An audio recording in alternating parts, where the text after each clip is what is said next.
मित्रांनो, तुमचं पुन्हा एकदा GB स्टोरी टेलर या यूट्यूब चॅनलवर स्वागत आहे. आजच्या आपल्या गोष्टीचं नाव आहे सैतान. लेखक अभिषेक. पण गोष्ट सुरू करण्याआधी जर कोणी या चॅनलवर पहिल्यांदाच आलेले असाल तर त्यांनी ह्या चॅनलला सबस्क्राईब करायला विसरू नका. चला तर मग अजिबात वेळ न घालवता गोष्टीला सुरुवात करूया.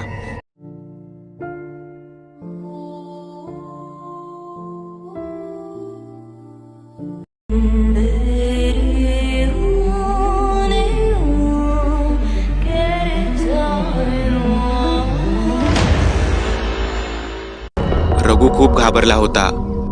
जीवाच्या आकंताने धावत होता. जणू त्याच्या मागे कोणीतरी लागले होते. त्या अंधारात त्याला काहीच दिसत नव्हते, तरी तो पळत होता. एका ठिकाणी तो ठेच लागून पडला. आजूबाजूला नजर फिरवली तर सगळीकडे गर्द झाडी.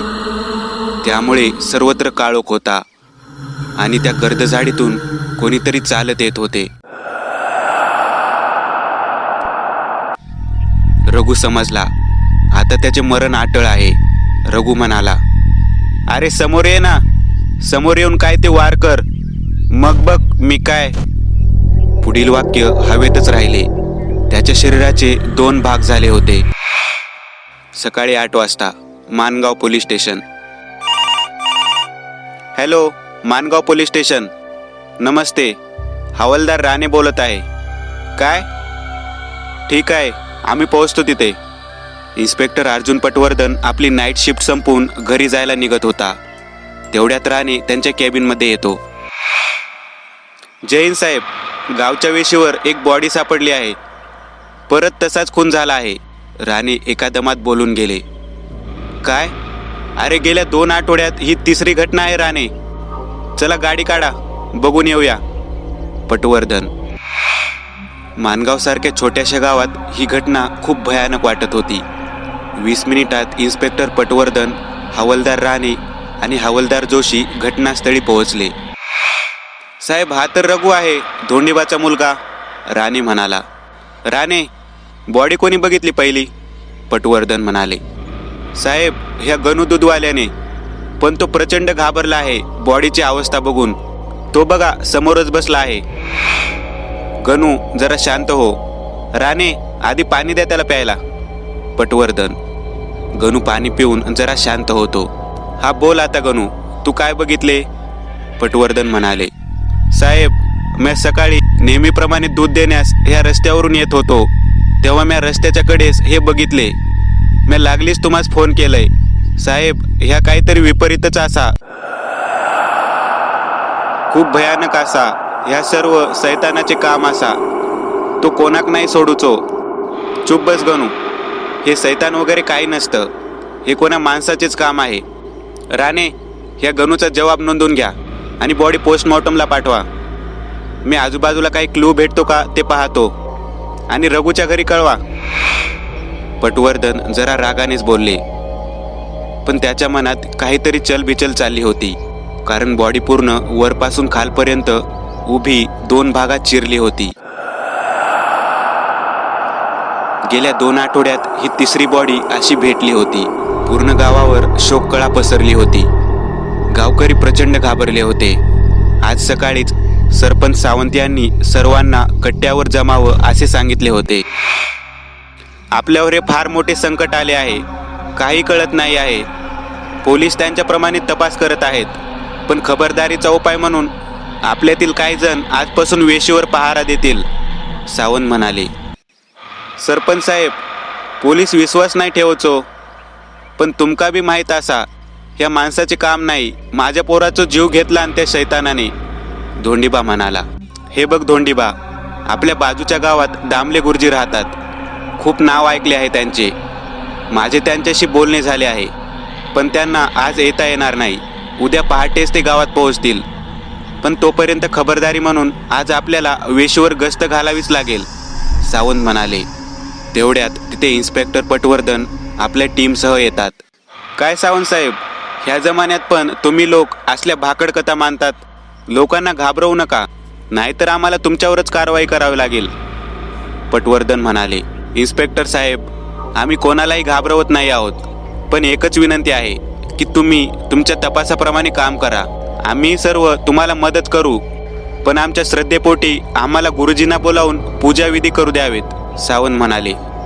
ठीक आहे, आता जातो आहे मी, पण चुकीचे काही करू नका. पटवर्धन म्हणाले. रात्रीचे 9 वाजले होते.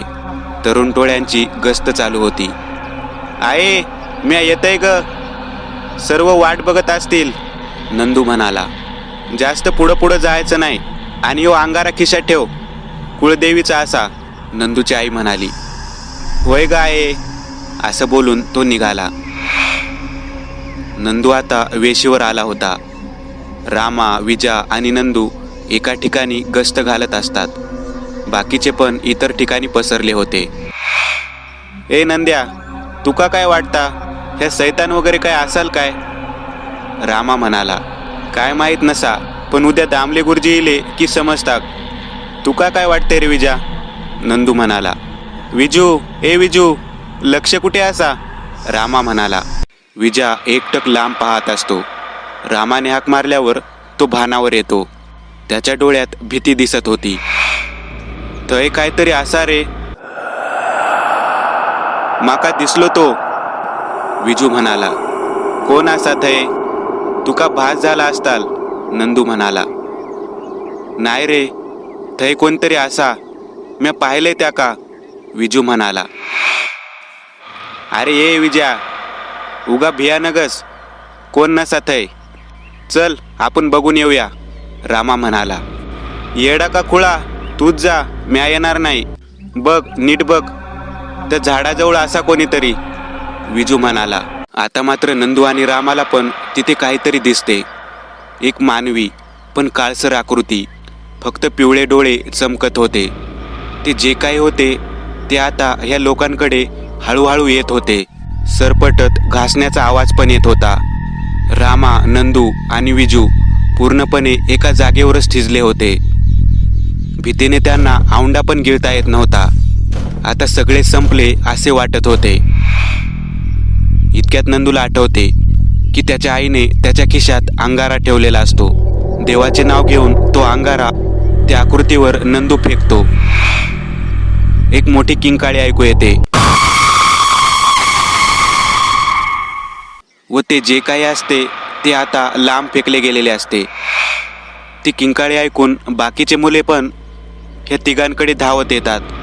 ती गगनभेदी किंकाळी ऐकून सर्व घाबरलेले असतात. अचानक जोरात हवा वाहू लागते. त्या भयान शांततेत हवेचा आवाज अंगावर शहारे आणत होता.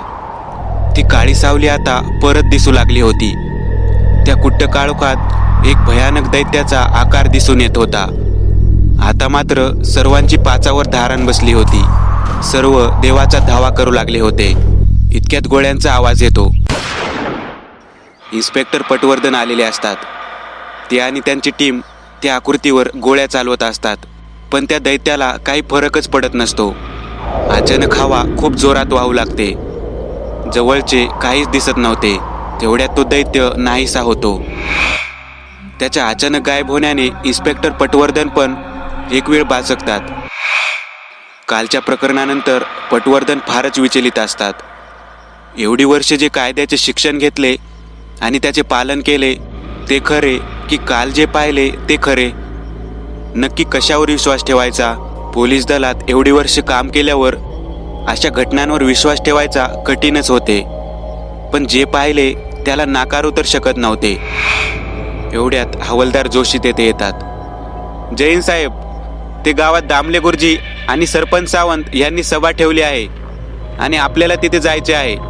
जोशी म्हणाला. अरे हो, गाडी काढा जोशी, आपल्याला जायचेच आहे. पटवर्धन म्हणाले.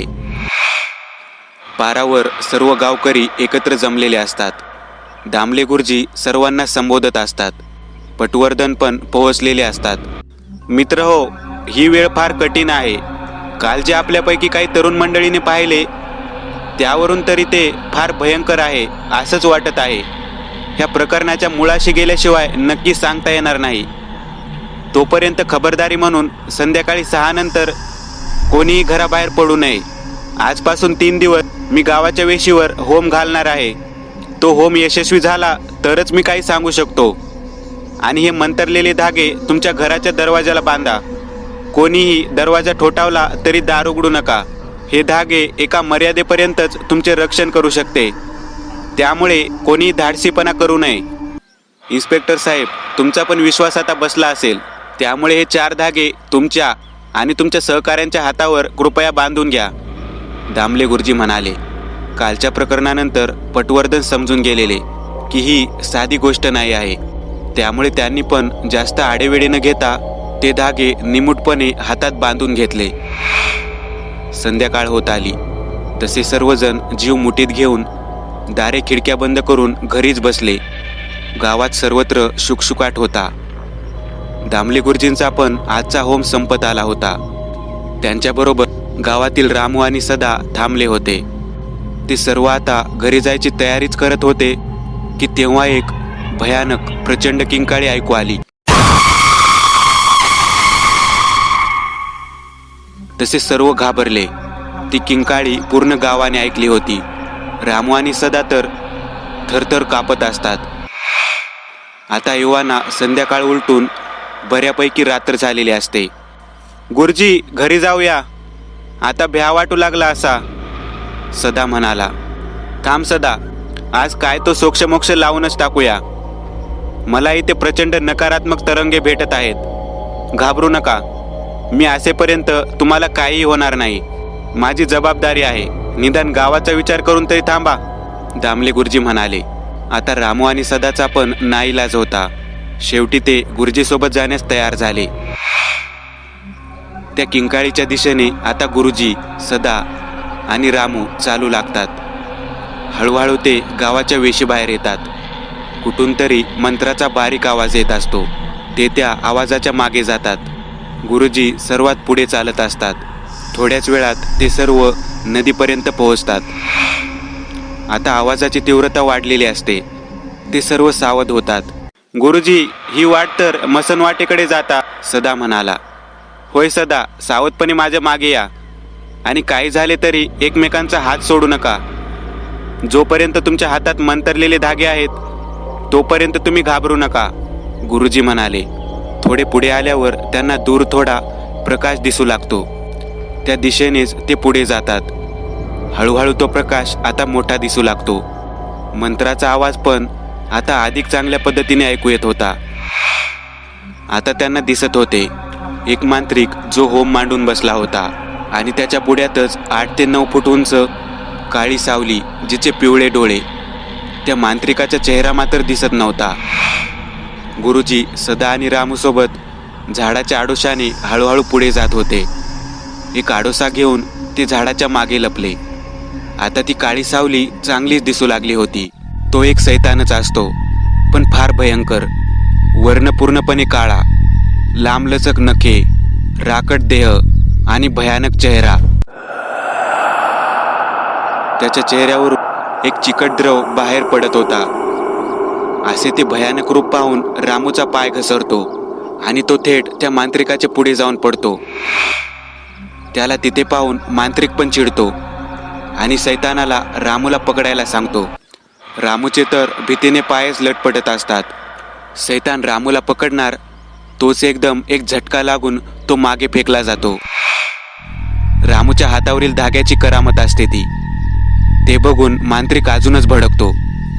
हा धागा तुला जास्त वेळ वाचवू शकणार नाही. माझ्या मंत्रशक्तीपुढे हा तग नाही धरू शकत.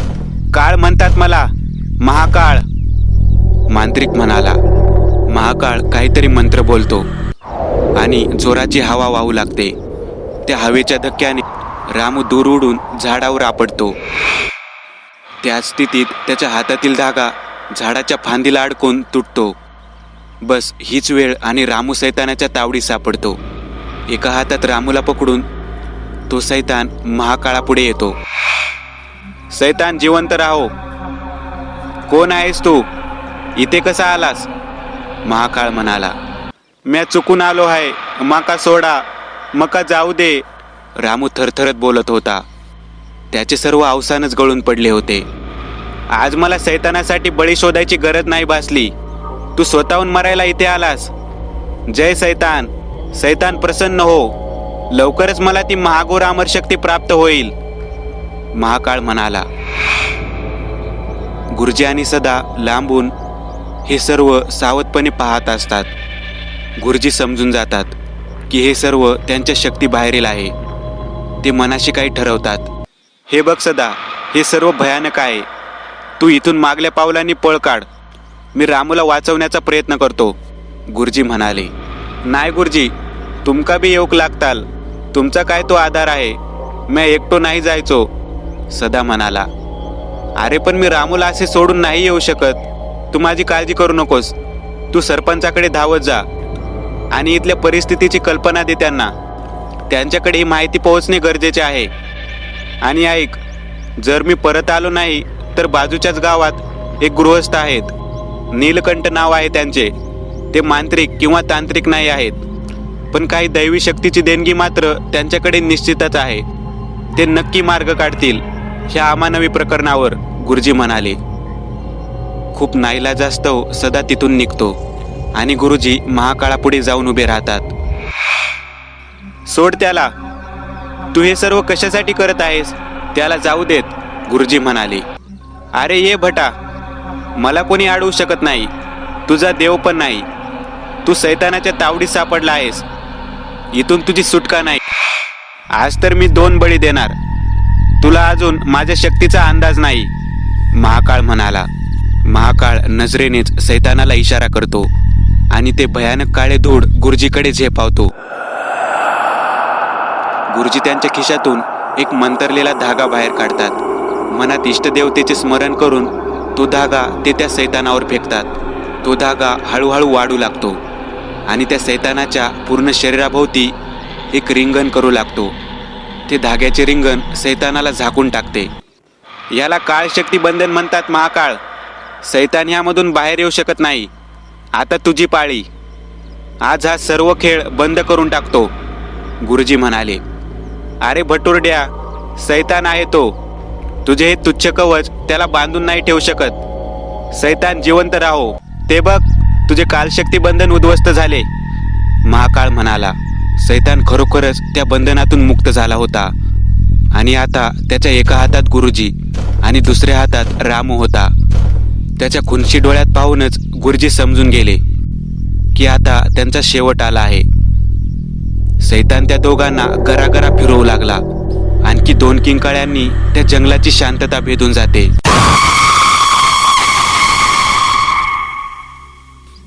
एव्हाना सदा सरपंचाकडे पोहोचलेला असतो. तो त्यांना सैतान आणि मांत्रिकाबाबत सर्व गोष्ट सांगतो. सरपंच सावंत काहीसा विचार करून तडक पोलीस स्टेशन गाठतात. सावंत, तुम्ही जे सांगत आहात त्यावरून प्रकरण फारच गंभीर आहे. इन्स्पेक्टर पटवर्धन म्हणाले. हो ना साहेब, आणि दामले गुरुजी पण त्या सैतानाच्या तावडीत सापडले आहेत. आपल्याला त्यांना वाचवावे लागेल. कृपया मदत करा. सावंत म्हणाले. जोशी, गाडी काढा लवकर. जंगलात जायचे आहे आपल्याला. इन्स्पेक्टर पटवर्धन म्हणाले. पण साहेब, आपण त्याचा सामना कसा करायचा? तो साधा गुन्हेगार नाही तर सैतान आहे. हवालदार जोशी म्हणाले. जोशी, हे आपले कर्तव्य आहे. आपल्याला जंगलात जावेच लागेल. ही वर्दी अंगावर घातली की सर्व भीती निघून जाते. सदरक्षणाय खलनिग्रहणाय हे ब्रीदवाक्य विसरू नका. आणि एवढीच भीती वाटते तर ती वर्दी काढा आणि घरी बसा. सामना गुन्हेगारासोबत असो की सैतानासोबत लढावे लागेलच. मग ते मानवी असो वा अमानवी. आपल्याला सर्वसामान्यांचे रक्षण करायचेच आहे. इन्स्पेक्टर पटवर्धन म्हणाले. मला माफ करा साहेब, मी लगेच गाडी काढतो. चला जाऊया. इतके बोलून जोशी गाडी काढायला जातात. साहेब, आम्ही पण येऊ का तुमच्यासोबत? गुरुजी आणि रामू यांचे जीव धोक्यात आहेत. तेवढीच तुम्हाला मदत होईल. सावंत म्हणाले. नाही सावंत, मी कोणाचा जीव धोक्यात घालू शकत नाही. आम्ही जंगलात जातो. तोपर्यंत तुम्ही इथेच गावात थांबा. आणि गुरुजींनी नाव काय घेतले? हां, नीलकंठ. त्यांना बोलावून घ्या तोपर्यंत. ह्या लढाईत त्यांची मदत होऊ शकते. इन्स्पेक्टर पटवर्धन म्हणाले. ठीक आहे साहेब, मी त्यांना बोलावून घेतो. सावंत म्हणाले. आधी कुमक मी मागवू शकत नाही. एकतर माझ्या पोलीस खात्यामध्ये ह्या गोष्टींवर कोणी विश्वास ठेवू शकत नाही आणि दुसरे म्हणजे आमची सर्व संपर्क व्यवस्था अचानक बंद झाली आहे. त्यामुळे मी कोणाशीच संपर्क करू शकत नाही. आपल्याला गावातीलच सर्वांना घेऊन लढावे लागेल. तुम्ही सर्वांना कल्पना देऊन ठेवा. चला, आम्ही निघतो गुरुजींना शोधायला, इन्स्पेक्टर पटवर्धन म्हणाले. इन्स्पेक्टर पटवर्धन पूर्ण जंगल पालथे घालतात, पण त्यांना दामले गुरुजी सदा कुठे सापडत नाहीत. तो मांत्रिक आणि सैतानसुद्धा सापडत नाहीत. साहेब, मला वाटते इथे कोणीच नाही आहे. आपण मागे फिरूया, हवालदार राणे म्हणाले. ठीक आहे राणे, एकदा त्या नदीजवळ बघूया आणि पाठी फिरूया. जोशी, जीप तिकडे घ्या, पटवर्धन म्हणाले. थांबा इथे जोशी, तुम्ही आणि राणे समोर बघा. मी थोडे डावीकडे बघतो. काही दिसले तर लगेच वायरलेसवर कळवा, इन्स्पेक्टर पटवर्धन म्हणाले. जोशी आणि राणे थोडेच पुढे जातात. जोश्या, आता मागे जाऊया. हे काही आपल्या ताकदीचे नाही आहे. साहेबांना पण काही कळत नाही. हाकनाक आपण सर्व मरणार, राणे म्हणाले. होय रे, मला पण भीती वाटत आहे, पण शेवटी आपली ड्युटी आहे. नाही बोलू शकत आपण साहेबांना. पण चल, आता मागे फिरूया. जास्त पुढे जाण्यात काही अर्थ नाही, जोशी म्हणाला. एवढ्यात त्यांना गोळी झाडल्याचा आवाज येतो. दोघे एकमेकांकडे बघतात आणि आवाजाच्या दिशेने धावत सुटतात. झाडाझुडपातून मार्ग काढत ते धावत असतात. थोड्याच वेळात ते इन्स्पेक्टर पटवर्धन समोर असतात. त्यांच्या उजव्या खांद्याला जखम झालेली असते. काय झालं साहेब? गोळी का चालवली? तो सैतान दिसला का तुम्हाला? राणे म्हणाला. सैतान तर नाही राणे, पण तो मांत्रिक दिसला. त्याला हटकले तर त्याने माझ्यावर खंजर फेकून मारला.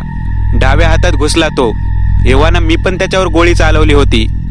ती त्याच्या पायाला चाटून गेली, पण तो समोरच्या झाडीत गायब झाला. ते पहा, त्याचे रक्त सांडले आहे. चला, त्याच्या मागे जाऊया. चला लवकर, इन्स्पेक्टर पटवर्धन म्हणाले. ते तिघेही त्या झुडपात त्याच्या मागे जातात. त्या रक्ताच्या मागे ते बरेच आत येतात. एका ठिकाणी येऊन ते रक्ताचे डाग दिसेनासे होतात. इथेच कुठेतरी असेल यो हरामखोर, शोधा त्याला, पटवर्धन म्हणाले. साहेब, इथे या लवकर. हे बघा काय आहे इथे, राणे म्हणाला. इन्स्पेक्टर पटवर्धन धावतच राणीकडे जातात. अरे, ही तर दामले गुरुजींची बॅग आहे. आता गावातील सभेत मी त्यांच्याकडे बघितली होती. रक्त लागलेले आहे सर्व खालून. ते पहा, तिथे एक चप्पल पण रक्ताने माखलेली आहे. राणे, ह्या सर्व वस्तू ताब्यात घ्या. पुरावा म्हणून कामाला येईल, इन्स्पेक्टर पटवर्धन म्हणाले. अजून काहीच न भेटल्यामुळे इन्स्पेक्टर पटवर्धन आणि त्यांची टीम परत येतात. सरपंच सावंत आणि काही गावकरी त्यांचीच वाट बघत असतात. साहेब, काही कळले का दामले गुरुजी आणि रामूबद्दल? सावंत म्हणाले. नाही सावंत, पण तो मांत्रिक भेटला होता जंगलात, निसटला हातातून. पण ही बॅग भेटली तिथेच. कदाचित दामले गुरुजींची आहे. रक्त लागले आहे बॅगवर. लांबूनच बघा, ओळखता येते का ते, पटवर्धन म्हणाले. साहेब साहेब, ही बॅग तर गुरुजींचीच असा. मी जंगलात त्यांच्यासोबत होते तेव्हा बघितली असा मी ही बॅग, सदा म्हणाला. अरे देवा, म्हणजे अनर्थच झाला म्हणायचं साहेब. ज्यांच्यावर आम्ही विश्वास ठेवून होतो तेच बळी पडेल असे वाटत आहे. आता काय करायचे, सावंत म्हणाले. हे बघा सावंत, अजून ना गुरुजींची बॉडी मिळाली ना रामूची. हा घातापाताची शक्यता नाकारता येणार नाही आणि सध्याच्या वस्तुस्थितीचा विपर्यास करता येणार नाही. आता आपल्यासमोर दोनच पर्याय आहेत. एकतर घाबरून पळायचे, नाहीतर सामना करायचा. आणि मी दुसरा पर्याय स्वीकारला आहे. जोपर्यंत आम्ही आहोत तोपर्यंत तुमच्या सर्वांच्या रक्षणाची जबाबदारी आमच्याकडेच असेल, इन्स्पेक्टर पटवर्धन म्हणाले. साहेब, आम्ही सर्व तुमच्यासोबत आहोत. तुम्ही फक्त सांगा काय करायचे ते, सावंत म्हणाले. सध्या तरी मी आणि माझी टीम गावाच्या वेशीवर पहारा देईल आणि तुमच्यातील काही जण गावात पहारा देतील. आणि सावंत, ते नीलकंठ, त्यांच्याशी संपर्क झाला का? या अमानवी शक्तींशी सामना करताना आपल्याला दैवी शक्तीची गरज आहे, पटवर्धन म्हणाले. चव्हाण काका आणि 3 गावकरी सकाळीच गेले आहेत त्यांना बोलवायला. पण जायचा रस्ता जंगलाचा आहे. त्या सैतानाच्या तावडीत नाही सापडले म्हणजे झाले, सावंत म्हणाले. म्हणजे एकंदरीत सर्व गंभीरच आहे आणि आपल्या हातात वाट बघण्याशिवाय पर्याय नाही. असे वाटत आहे. असो, सध्या तरी आपण सर्व मिळून रात्री पहारा देऊ असेच मला वाटते. गावातील सर्व वृद्ध माणसे, बायका आणि लहान मुले गावातील गणपतीच्या मंदिरातच राहतील. काही ठराविक धाडशी तरुण आणि आम्ही वेशीवर पहारा देऊ. काही वाटले तर लगेच संदेश द्या आणि या मंदिरातच या. त्या सैतानावर गोळ्या बेअसर आहेत. मी मागच्या वेळी बघितले होते. त्यामुळे जोपर्यंत त्यांचा नाश करण्याचा काही ठोस उपाय भेटत नाही तोपर्यंत त्याच्याशी सरळ लढाई टाळावी, नाहीतर ह्यात आपलेच नुकसान आहे. आणि एक, मंदिरातील दिवे रात्रभर चालू ठेवा व मंदिराबाहेर मशाली पेटवा. त्या सैतानाला गावात घुसू न देणे हेच मोठे काम आहे आपल्याला. पटवर्धन म्हणाले. चव्हाण काका आणि तिघे गावकरी आता नीलकंठ यांच्या घरापर्यंत आले होते. दुपार झाली होती. नीलकंठ यांना घेऊन कुठल्याही परिस्थितीत संध्याकाळच्या आत परतायचे होते. संध्याकाळनंतर थोडे कठीणच होते. एव्हाना रात्र होत आली होती. बाकीचे गावकरी गणपती मंदिरात जमले होते. मंदिरात पुजारी मोठ्या आवाजात गणपती अथर्व शीश म्हणत होते. बाहेर पूर्ण काळोख पसरला होता. जवळचे पण दिसत नव्हते. चंद्राची बारीक कोर त्या मिट्ट काळोखात आशादायक दिसत होती. इन्स्पेक्टर पटवर्धन आपल्या सहकाऱ्यांसह वेशीवर पहारा देत होते. रात्र वैऱ्याची होती. काळ्या मिट्ट काळोखात लपलाय तो. शिकार त्याची पाहतोय तो. पुन्हा एकदा गजर त्या परमेश्वराचा. नाश होऊ दे या सैतानाचा. इन्स्पेक्टर पटवर्धन यांना आता जाणीव होऊ लागली होती की कोणीतरी त्यांना बघत आहे त्या काळोखातून. ते जे काही होते ते आता पुढे पुढे येऊ लागले होते. हवालदार जोशी आणि राणे पण सावध होतात. काहीतरी भयानक होणार होते. एव्हाना वाराही जोरात वाहू लागला. ही त्याची येण्याची खूनच होती जणू. साहेब, तिथे कोणीतरी आहे, राणे म्हणाले. इन्स्पेक्टर पटवर्धन आणि जोशी पण त्या दिशेने बघतात.